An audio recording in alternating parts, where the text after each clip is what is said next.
Hey, everybody, welcome to the Andy Stanley Leadership Podcast, a conversation designed to help leaders go further, faster. I'm Andy Stanley, and I'm so happy to announce that Adam Grant is back with us today, and you are going to love this conversation. But before we jump into today's content, I want to tell you about a special offer from our friends at Belay. If you're listening to this podcast, you're invested in growing as a leader. But we all know leadership doesn't happen by accident. It happens when we're honest with the person in the mirror and intentional about investing our time and attention in the right things, not everything. That's something this month's sponsor, Belay, understands and wants to help all of us with. Belay is passionate about helping busy leaders find the help they need to grow their leadership as well as their organizations.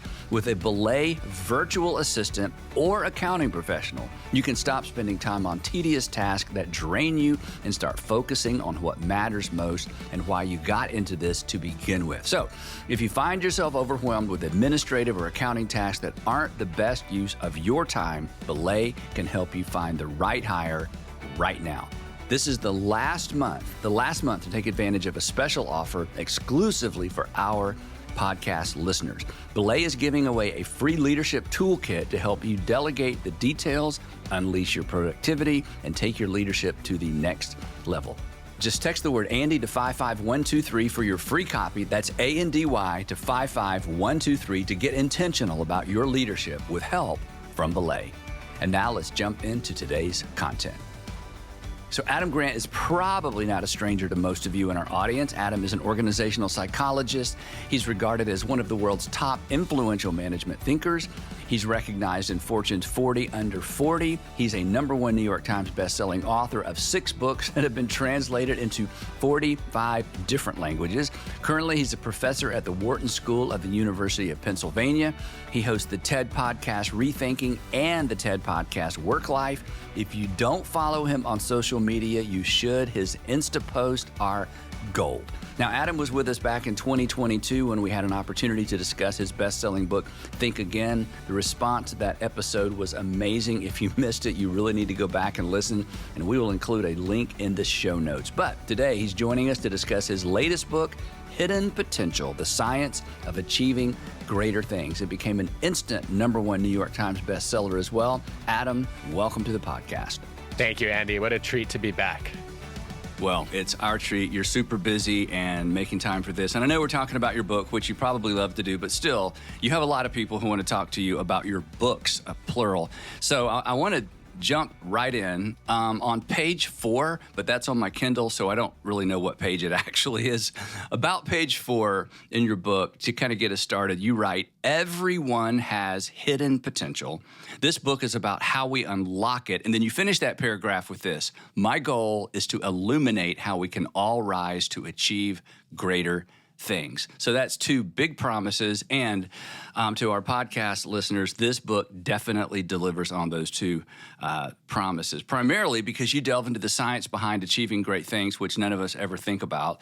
So to get us started, if you don't mind, quickly, how did you get interested in the topic? And then maybe just a brief overview of the book. It's divided into 3 parts, and there's so much to talk about. So as much or as little of that as you want to do, and then we will get into the details. Well, thank you, Andy. As always, you're too kind. I think of hidden potential as a capacity for growth that's not yet visible. And I got interested in this topic in part because I've lived it. I was probably my first experience with it was trying to join the diving team as a high school freshman and being the worst diver in the school. I was so stiff when I walked that my teammates called me Frankenstein. And if I had judged my potential by my natural ability, I would have quit. But I was really lucky to have a coach, Eric Best, who saw something in me that I didn't see in myself. And he told me that, that if I poured my energy into this sport, that by my senior year, I could become a state finalist. And thanks in large part to Eric's coaching, I hit that goal as a junior and ended up making the All-American list and qualifying for the Junior Olympics twice. And I couldn't believe it. And I don't think I thought about it at the time, but it really, I guess it impressed upon me the importance of not judging where we can land from where we start. And what a perfect segue to go from the diving and where we start and where we land. I don't know if you did that on purpose, but that was really good. You should use that. Yeah. Well, parents should read this book. In fact, Susie, our producer who is listening in, when we first started talking about this, we both started talking about our sons. So as parents, there's so much application. I don't want to get into that until later. I'll maybe tell a story if there's time. But if I could, one of the big surprises to me in the book is in the first section of the book, you talk about the role that character development plays in the process. In fact, you devote 3 chapters to this. When I first saw the titles, I'm like, what does character have to do with potential? Because when we think of potential, we think of grit and determination and discipline and on and on and on, all those things. But this, I don't know, this part of the book, we could stay here the whole time. But essentially, and I loved your definition, then I'll let you talk, I promise. You define character is the capacity to prioritize your values over your instincts. And again, even the illustration you just gave about diving, your instincts were probably, this isn't going to go anywhere. And then you write this, you said, if personality is how you respond on a typical day, character is how you show up on a hard day. So will you take a minute and just connect the dots between character and potential? I think this is one of the most valuable things I've read in a long time. Oh, well, thank you. I think that, frankly, it was another struggle that really crystallized this perspective for me. So I'm a shy introvert.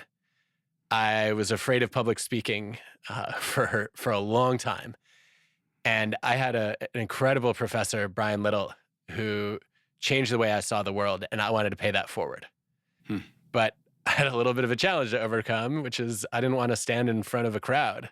I didn't even want to talk in front of a seminar of 7 or 8 peers. And I felt a real conflict between my personality, which told me, do not go near a stage, whatever you do, and my principles, which said, you love sharing ideas and you're passionate about psychology. And I decided that the person I wanted to be was the person who didn't avoid the discomfort of putting myself in that situation where I might fail. And so instead of, kind of dipping my toe in the shallow end, I just dove into the deep end head first. I started volunteering to give guest lectures in my friends' classes. And after every guest lecture, I collected feedback forms on all the things I could do better. And the comments were brutal. I remember I remember one of the early forums saying, "You're so nervous, you're causing us to physically shake in our seats." One student wrote that I reminded them of a Muppet and never even told me which Muppet. And then I ended up... Maybe that's best. I mean, yeah, I don't think I want to know even now. But as I got a little bit more comfortable, I started getting invitations to speak in front of some more senior audiences. And pretty soon I found myself in front of a room of Air Force generals and colonels. And one of them wrote on their feedback form, "I gained nothing from this session, but I trust the instructor got useful insight." Oh, gosh. I wanted to forget quitting. I wanted to become an actual bear and hibernate. Yeah. For the whole winter. And okay, so can I stop you? Because this is so important. So I think most people listening pick up on this connection, but I want you to state it. The tenacity, it went just beyond, hey, I'm going to show them. There's a thread of your character or your desire to demonstrate character in this. Will you tease that out just a little bit more? Because this is so important. Yeah, so this is where, I was really faced with a choice at that moment. Am I going to take the easy road and avoid putting myself in a situation like this again? Because I was in my mid-20s. I had just finished my doctorate. I was looking at a group of Air Force leaders who looked like they were right out of Top Gun. They had thousands of flying hours. They had multiple, medals on their uniforms. They had billion-dollar budgets, and they were twice my age. And I just felt like I didn't belong. But I felt like there was a little voice in my head saying, "This is something you took on for a reason. You believe you have something worth sharing, and you believe this is an audience worth helping. So are you going to be a wimp, or are you going to rise to that occasion?" Yep. And that was a test of character. It was a test of saying, look, it's easy to walk in front of a room of people who are excited to learn from you and that you already have a strong connection with. But the hard moment was, I'm going to go up in front of a group of strangers with very high standards who don't think I'm any good, and I'm going to learn from them to get good. And so, Andy, the character decision for me in that moment was to say, I've got some critics in this room, and I want to turn them into my coaches.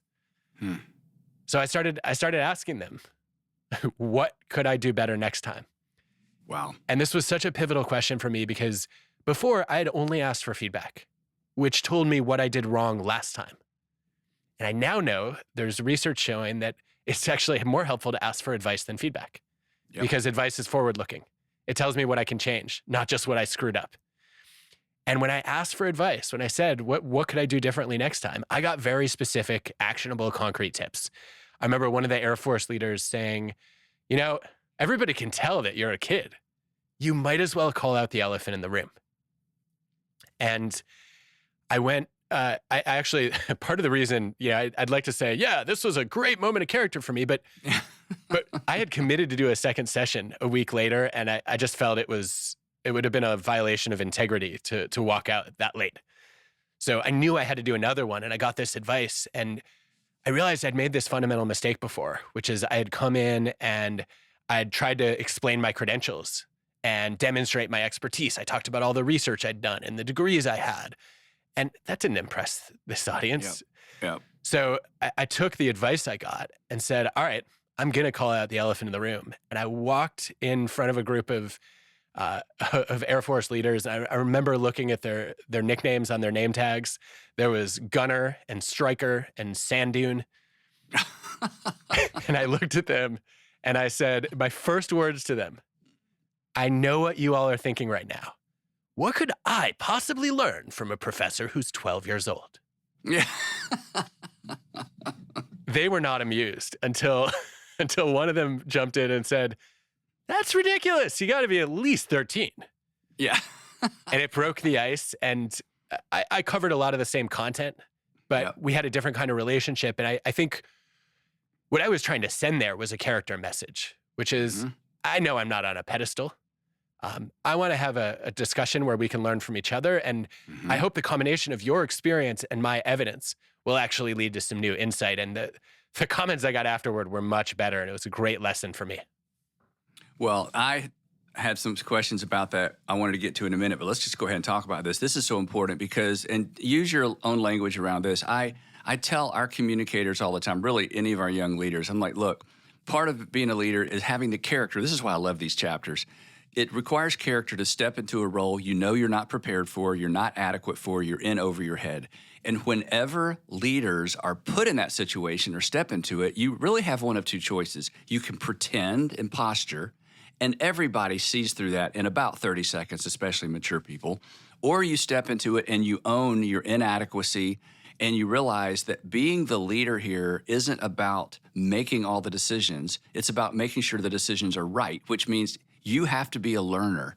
But those are really the only two options. You pretend or you embrace it. And what you just illustrated, and again, this goes to an issue of it's somewhat personal security, but we can all reach beyond our insecurity.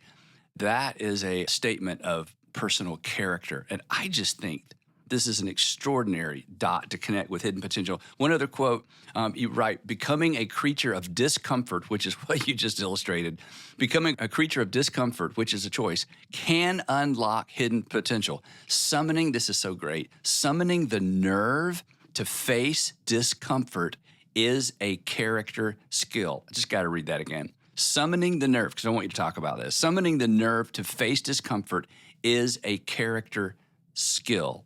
Can you unpack that a little bit? I know we're kind of stuck on this, but I just think it's so important. No, I think what you said, Andy, is really beautiful. And I think it underscores this point that I was taught to think about character as a matter of will, not skill, right?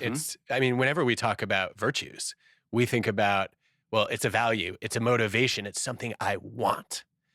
But the science here has really shifted my thinking and led me to realize that being a person of character, being willing to say, I don't know what I'm doing and I'm trying to learn here, and accept a little bit of that discomfort.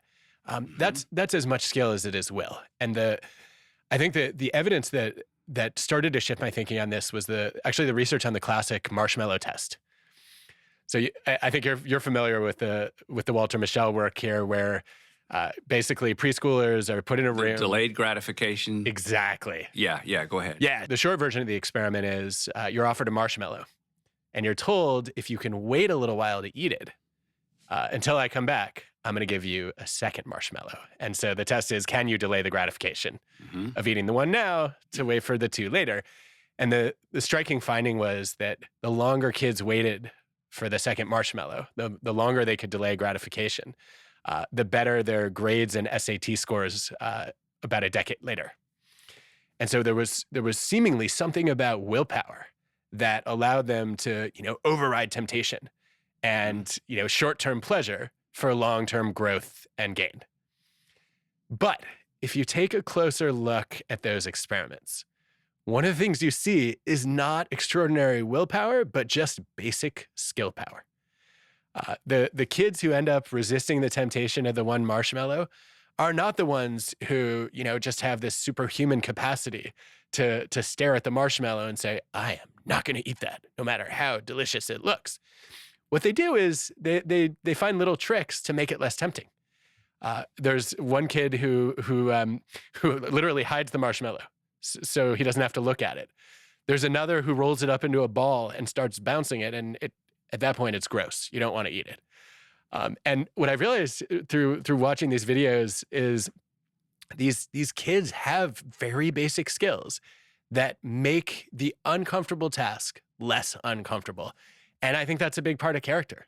I love it. Stepping into that discomfort. So my quick illustration, my son Andrew, he's our oldest of three, had a finance degree, got a great job right out of college. 2 years in, tells me he wants to write comedy. I'm like, I can't help you with that. Introduced him to a friend who introduced him to a friend who said, if you're going to write it, you got to do it. You got to go do stand-up comedy. Okay, this is extremely introverted. If you'd given us a list of 100 things he was going to do when he grew up, this wouldn't even be on the top 100. But he's an extraordinarily disciplined person. He has always taken instruction well. He's always been very coachable. And so he did what this coach instructed him to do that was way outside of his comfort zone. I mean, it's the whole diving illustration you gave, an illustration from your life I want to get to at the end of our interview that I just think is a great way to illustrate all this. Anyway, so he marches down and does his 2.5 minutes of comedy, records it, does it again. Anyway, all these years later, full-time stand-up comedian, booked, busy as he can possibly be, and extremely funny. But we never saw this coming. And talk about hidden potential. It was so hidden. I can't even begin to explain how hidden this was. He wasn't the class clown. He wasn't funny, but it really was his coachability, his teachability, his character, just that thing in him that we saw manifested in multiple other ways, but not within the context of stand-up comedy or stand-up anything. And so when I read this, I just thought, there it is. And who knows what's locked away in our kids or grandkids, or obviously in ourselves. That's why you wrote this book. So what a story. I love that. Yeah. So what did you learn from watching your son unlock his hidden potential as a stand-up? Well, it's exactly, I'm going to go back to this quote. He was willing to become a creature of discomfort. Is there anything more uncomfortable than standing up in front of 20 people who don't know you and don't care, and you have 2.5 minutes, and they expect you to be funny, and you have to be funny? I'm trying to think of something more uncomfortable other than physical pain. You and I do public speaking. That's just still, the thought of it's terrifying to me. So anyway, he was willing to become a creature of discomfort, and that discomfort is what unlocked his hidden potential. So we could just stop there, but we're not. That's why I love these first few chapters in the book. So we got to move on a little bit. And you talked about this a little bit, so we don't have to spend a lot of time here. But in chapter 2, it's entitled Human Sponges. And it reminded me, Susie and I both, of something we talked about when we interviewed you about your book, Think Again, which is still one of my favorite books. In that interview, you explained why it's important for leaders to have a challenge network or trusted people who can push us and challenge our assumptions and have healthy debates. It's, why we're able to change our mind.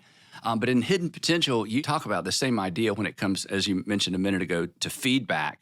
And as you just said, you said we should stop asking for feedback and begin asking for advice. And you gave an illustration of that, but I would love for you to talk just a little bit more about that, because in my role, I am more in the coaching role with our communicators and leaders and pastors in our network of churches. And we use the word feedback all the time, feedback. But when I read this, I thought, oh, this is such a better approach.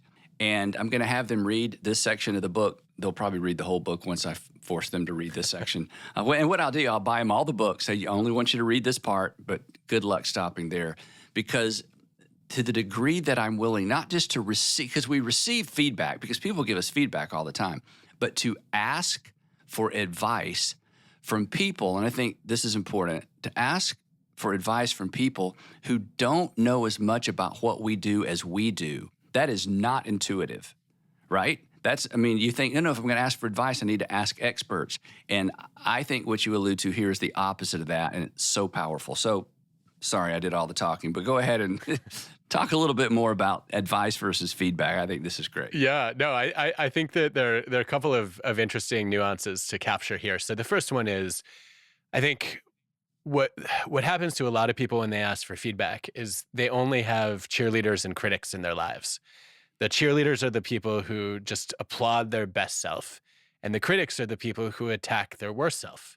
Yep. And neither of those things is entirely helpful. What you want is a coach who sees your hidden potential and helps you become a better version of yourself. And that's what asking for advice opens up, right? It encourages people to think about how you can close the gap between where you are today and where you'd like to get tomorrow. Yep. And when you think about who to ask when you're looking for advice about how to grow, you just previewed something that surprised me as well, which is I always thought you should go to the highest performer, the best expert, the biggest superstar. Right. Exactly. Turns out that the people who know the most are rarely the best at teaching what they know. They are usually terrible coaches. And part of it is they are generally so talented, they don't know how they do what they do. That's been my experience. It's a huge problem in psychology that's called tacit knowledge, right? They can do things intuitively on autopilot, but they don't know how to explain it. And sometimes they're not even aware of it. Mm-hmm. And then there's another challenge too. Sometimes they didn't get there via natural talent. They got there through a combination of motivation and opportunity, but they have gone so far past where you are right now that they don't remember what it's like to be in your shoes. Mm. And so the person I want to go to for mentoring is the person who's 1 or 2 steps ahead of me, not the person who's 20 steps ahead of me, because they know exactly how to get past the point where I'm stuck. And they remember it. It wasn't that long ago, right? Exactly. Yep. The way I say that in our leadership culture is I say, look, your responsibility is not to fill anybody's cup, but you do have to empty yours. So the minute that you think, oh, I'm not an expert, why am I here? No. You're not required to be an expert. You are responsible to make sure the people that you are leading or speaking to know everything that you know about this. So empty your cup. That takes all the pressure off. But flipping it around to this conversation, those are generally the people we learn the most from because they're, again, closer to the tension. So that's just amazing. So just switching that up from feedback to asking for advice. Anything else on that before we move on? Well, I've noticed that sometimes people are reluctant to give advice, and it becomes harder and harder to get people to tell you the truth as you rise. I know you've lived this as well. So one of the things I've found is that it's helpful to criticize yourself out loud if other people aren't willing to critique and give advice to you. So I often apply this after I give a speech. The first question I ask of anybody I see backstage is, what's the one thing I could do better next time? Sometimes they give me a tip. Other times they just say, oh, it was great. And I'm like, great. Yeah. How does that help me? Yeah, right. Yeah. So what I've learned to do is say, well, actually, I have some notes for myself. I thought I could have used 1 or 2 more examples that were specific to your industry. Mm-hmm. And I thought I was a little long-winded on these 2 answers in the Q&A. And then all of a sudden they realize I'm not just claiming that I want advice. I'm actually proving that I can handle it. And they become much more forthcoming. And so I think if people aren't giving you useful advice, I think giving yourself advice out loud is a great way to open that door. Yeah. And again, to the point of the first section of this book, That's a character issue. I mean, to the person that feels like I don't want to know because I don't want to know what I don't already know, and I want to get better, but I want to do it on my own. I don't want that. All goes back to character, and we never get better without that kind of feedback. So we do generally 2 church services every Sunday morning, and everybody who works around me or for me or with us in our network knows this. Between services, you go backstage, you sit down with about 8 people, and we talk about how do we make it better. That's just built into the orchestration evaluation. And to your point, I've learned I have to start that off. I have to start off by saying, I lost my train of thought right there at the beginning. The beginning could have been better. And again, you open the door, people will step in. And just to our general podcast audience, the larger your organization or the more people that report to you, the more important this is, because we all want that to trickle down throughout the whole organization. And if we model it and are transparent, it's not only an invitation to everybody else, but you kind of feel the weight of it. I mean, if my boss's boss's boss starts a conversation by saying, here's where I screwed up, where else did I screw up? Everybody has to play. There's an important trickle down as it relates to that. Any thoughts on that? I think that's such a good point. So good, in fact, that I think you should host a leadership podcast. Yeah. Yeah, I've been thinking about that. No, you're right. I think that it's funny because in the research that I've done on this with Konstantinos Koutiferis, our takeaway was that when you model your willingness to take feedback and criticism and advice, you create psychological safety for your team. And you show them that they're not going to get punished for speaking up. It's actually valued. But I think you've highlighted something that we missed in our research, which is that also cascades. And it can become an act of role modeling for other leaders, for other teams, for other levels. I love that. We certainly want it to. And I hope that's the case. All right, back to you. Chapter 3, and we're not going to go through the whole book, I promise, but these are the huge takeaways. Then we're going to jump all the way to the end, if that's okay. In chapter 3, the imperfectionist, I wrote down in my notes, this was so close to home, this was hard to even read. I'm an Enneagram 1, so I want everything to be perfect, and I'm very hesitant to try anything I don't think I can master immediately. That's where my personality or temperament actually works against this principle.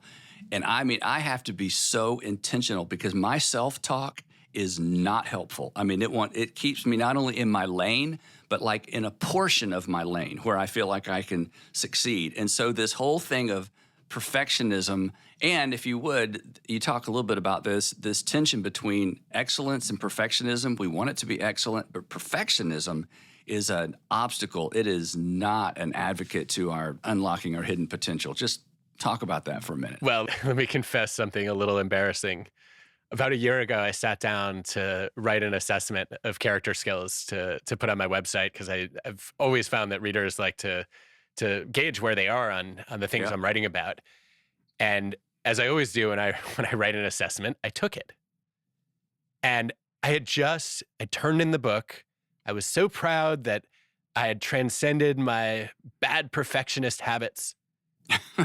And I literally failed the imperfectionist part of the quiz. I was like, no, I'm still in recovery, apparently. Yeah, you failed your own quiz. I've never even heard of that before. So I didn't. You're in a circle of one. Anyway. Did not see it coming. So wow. I think we suffer from the same affliction. So the basic problems associated with perfectionism are pretty clear.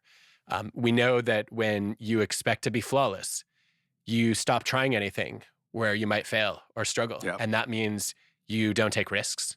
You don't have creative ideas that you're willing to test. And when you do make a mistake or fall short of your expectations, you start beating yourself up, which you think is going to make you better, but actually just leaves you bruised. Yep. And I've lived this in every domain, but I actually was really lucky that Eric, my diving coach, saw this early on. And he told me, listen, Adam, there's no such thing as a perfect 10 in diving. And at first I thought he was lying. It's like, no, this is the highlight of every Summer Olympics. Perfect 10s. And Eric said, that's a misnomer. If you look at the rule book, a 10 is for excellence, not for perfection. And what that has done for me is it's allowed me to say, okay, a 10 is probably not realistic in most things I'm going to do. And if I were to aim for a 10 in anything, it would come at a major cost to other things that I care about. And so I think more realistic is to shoot for a 9 on the things I really care about. So when I write a book, I want every chapter to be a 9. And I've got a judging committee who does the ratings and tells me what exactly my score is. And that's really helpful for calibrating, because if they all give me 8s, I know that I can start to tinker and fine tune instead of doing a major overhaul, which my inner perfectionist wants to do. If they give me 3.5s, I have to go back to the drawing board. Yeah. But I need other people to do that calibrating, because I am too close to my own work to judge it accurately. Yeah. And I need somebody who can zoom out and look at it with a little bit of distance and shares my standards and knows what a 9 looks like for me to tell me whether I'm in the ballpark or not. Yeah. And this works both ways, because in our strengths, we have a tendency to wing it and never fully exploit our potential, because we're above average already. We're better than anybody else in our peer group. Then we're not reaching our potential.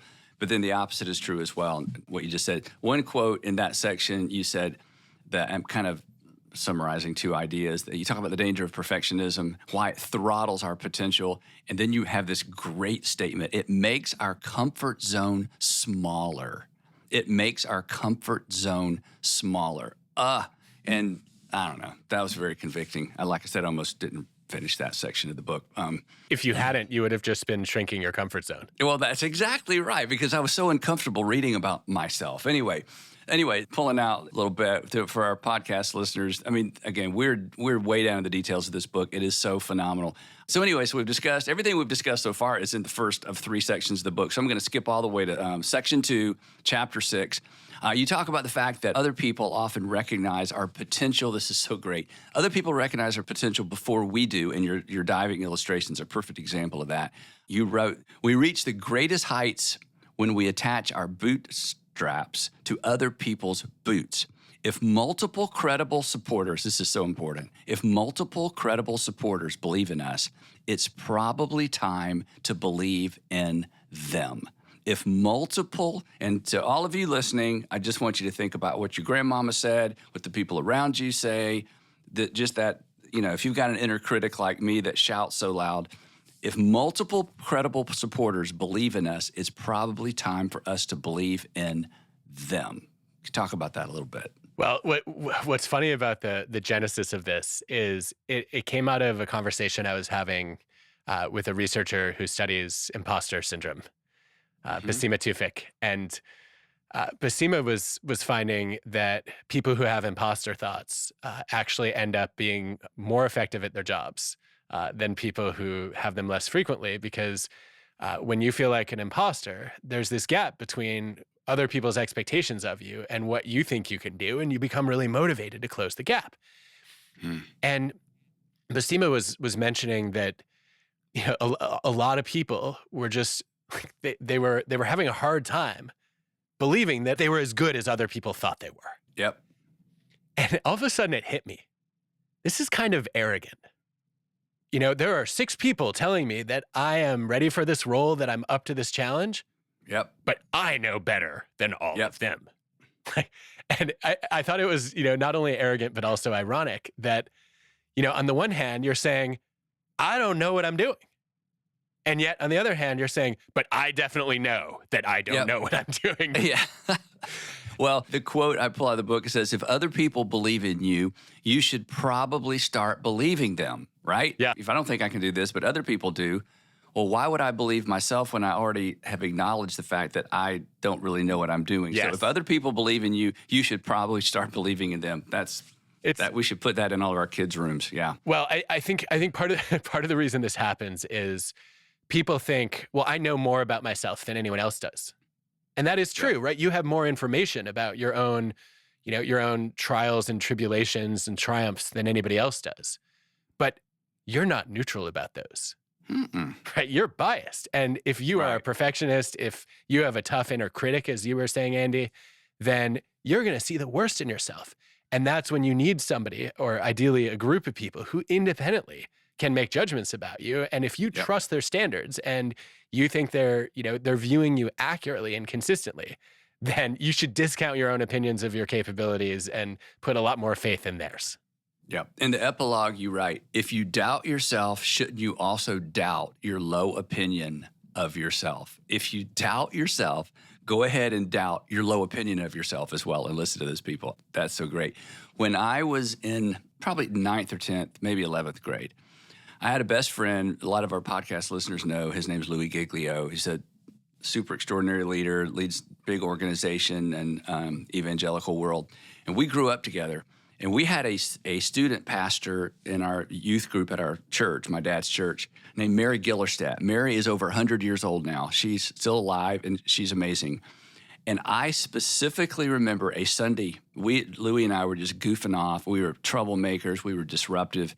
She sent everybody out of the room to go to whatever they were doing. She called us back. She sat us down. I still remember where I was sitting. I can remember her face. And she looked at me and Louie, and she said, boys, you are leaders.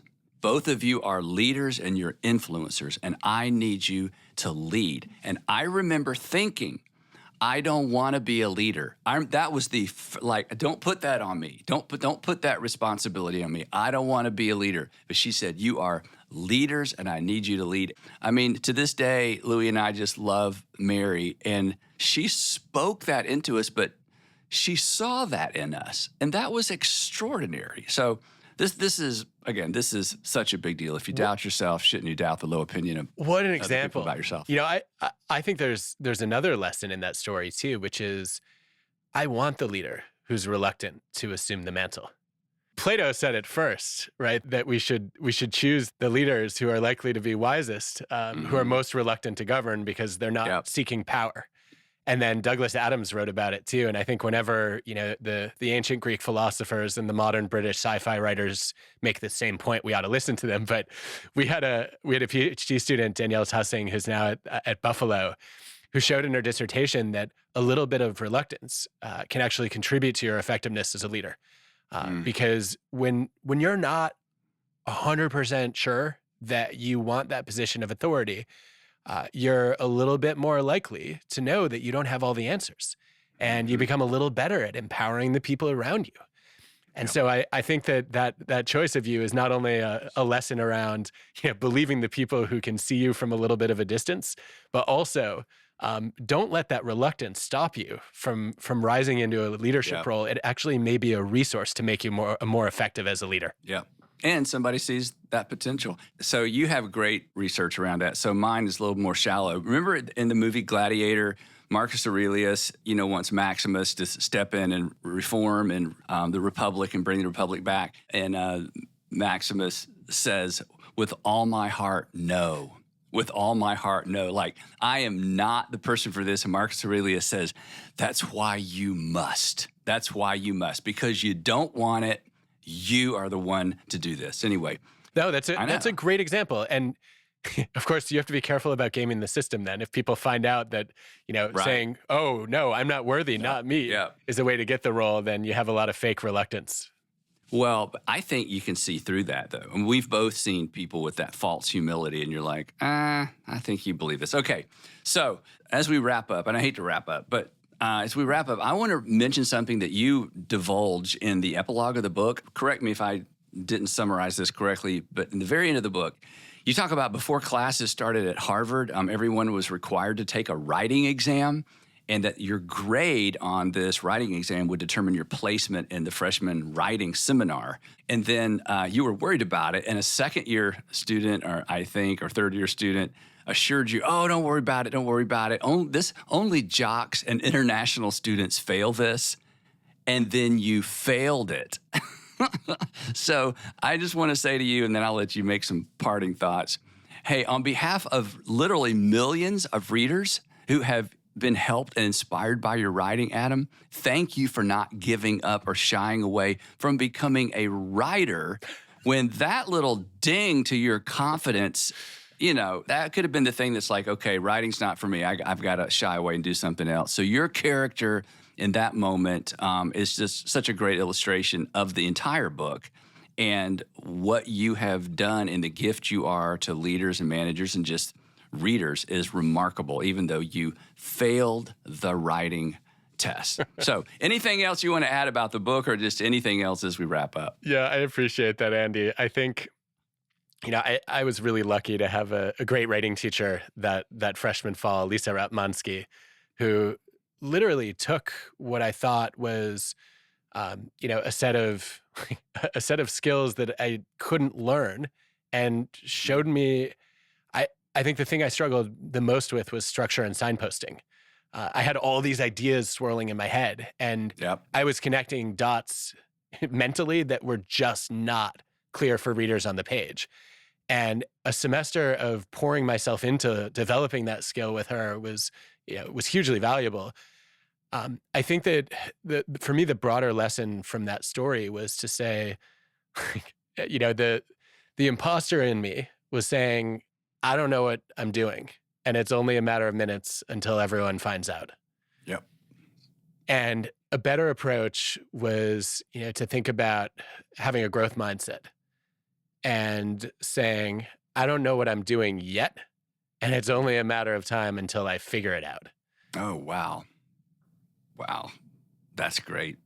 Well, that's all the time we have, Adam. I'm so sorry about that, but I do hope we can come back and talk about some other things. Doesn't always have to be about one of your fabulous books. And to all of our listeners, I want to thank you for joining us and invite you to check out Adam's newest best-selling book, Hidden Potential: The Science of Achieving Greater Things. And you can find it wherever books are sold. Before we leave, we do have one ask, and it's the only thing we will ever ask of you on this podcast, and that is to subscribe. And by hitting follow on whatever app you listen to us on, you help us grow our audience, which helps us improve and bring you great guests like we did today. Also, be sure to visit the andystanley.com website where you can download the Leadership Podcast application guide that includes a summary of our discussion plus some questions for reflection or group discussion. And make sure you join us next week for our Reverb episode where, Adam, I don't know if you know about this, Susie and I sit down and we talk about you behind your back. So anyway, we explore all the parts of the book that we didn't get to today. I'll dig even deeper on this topic right here on the Andy Stanley Leadership Podcast.